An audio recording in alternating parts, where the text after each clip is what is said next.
Okay, now we're going to fill the shocks. Not that difficult, actually. I think much different than the earlier days, shocks seem to be much easier to fill now. Okay, let's go ahead and start with a front shock, which again is the shorter tube and the shorter shaft. First thing we're going to do is screw on the spring retainer.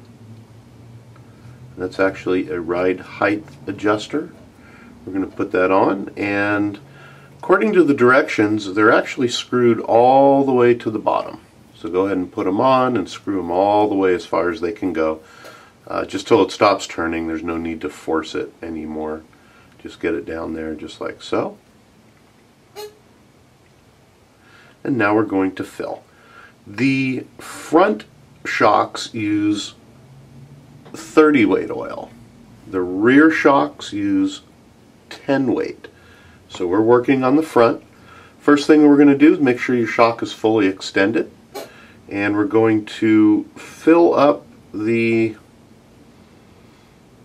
tube with, again, I'm looking here, front shock is 30 weight. Okay, so we're going to go ahead and fill that up almost to the top, but not quite. It doesn't matter how clean you try to be here, you're going to want paper towels. Also, don't squeeze this bottle hard, otherwise you're going to end up with shock fluid all over everything because that little nose is going to pop off.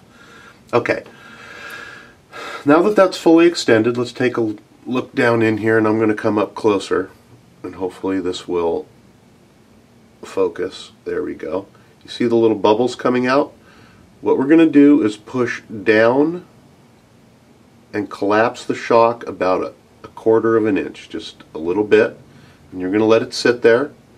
And now we're going to pull out on the shock, and watch inside. You're going to see bubbles come up. That's air that's trapped underneath the piston. Go ahead and let those little air bubbles come up, and then push it up about a quarter inch again, let it sit there for a minute, pull it back down, and let the rest of the bubbles come to the top. And then you can pump it a little bit and make sure that there's no more air in there. If there is, just continue to pump it and then let it set, pump it, let it set, pump it and let it set. You can see the few last air bubbles are coming to the top. Okay, once that's done, when you filled this up, you don't want to fill it all the way to the top. There's many different ways to do this, and I'm going to show you one way. At this point, let's grab a paper towel and push the shock shaft up. Okay, now the shock shaft is in the full up position. Now let's grab this little silicone gasket,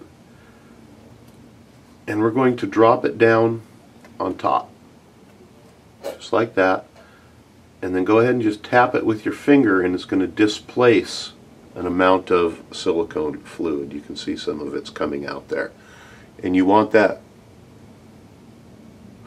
so it just sits down flat and it's not trying to pop back up.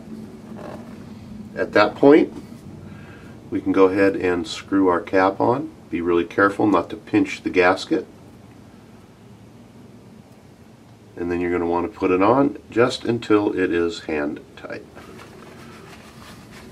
I'm going to wash this off.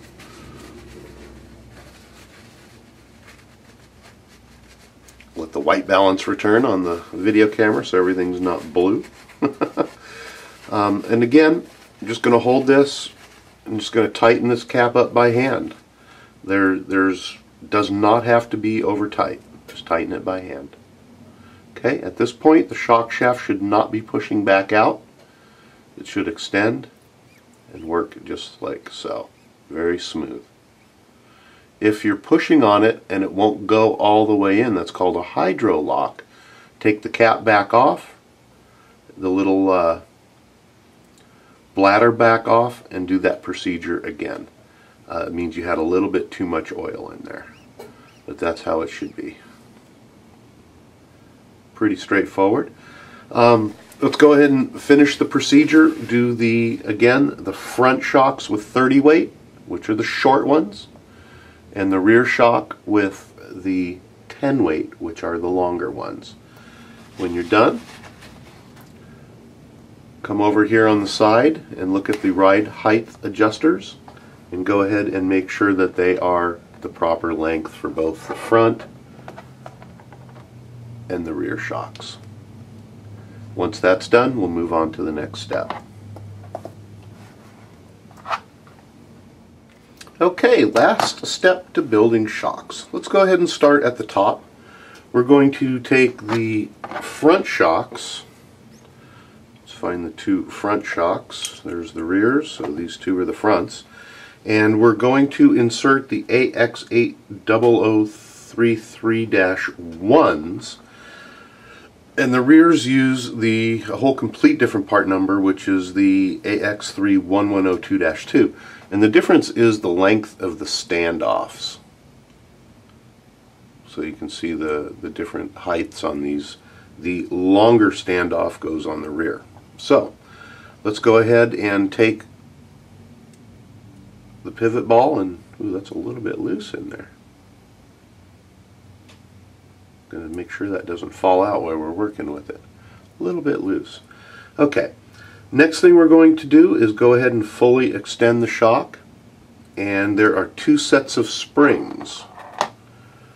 One for the front and one for the rear. Of course, the long ones are for the rear and the short ones are for the front. They're also color coded. If you decide that for a tuning option, you want to get different springs, they go by color, and these are a yellow. So we're going to slide this over the shock like so, and let's grab a spring perch, and you can see that there's a nose on one end and a cup on the other end. So what we're going to do, let's hold the shaft here and pull back the spring and hold the spring back like this. We're going to put the spring perch, let's go ahead and move the bump stop up out of the way,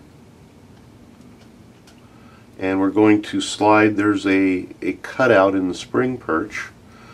We're going to put the nose down and slide that over the shaft and then push it down over the holder, and it should sit in there, and then we let the spring loose onto the spring perch. And that's what the finished shock is going to look like. Let's go ahead and do that again. It's actually pretty straightforward. Let's grab the other front and put the swivel in there. Let's move the bump stop up out of the way. Put the spring on. Put the perch on in the right direction. And let the spring go. Just like so. And we'll do it for the rear. We use the longer standoffs on the rear. Oops. You know, they fit in there, but they're loose. I'm going to hold these off to the side because that's just going to fall off. So don't forget that we need to install those later. Okay, I'm going to move the bump stop out of the way. Put the spring on. Seat the perch and the spring.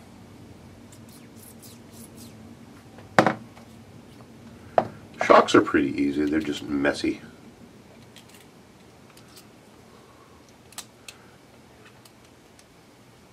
Move that bump stop out of the way, put the perch on, drop the spring down, and we're done.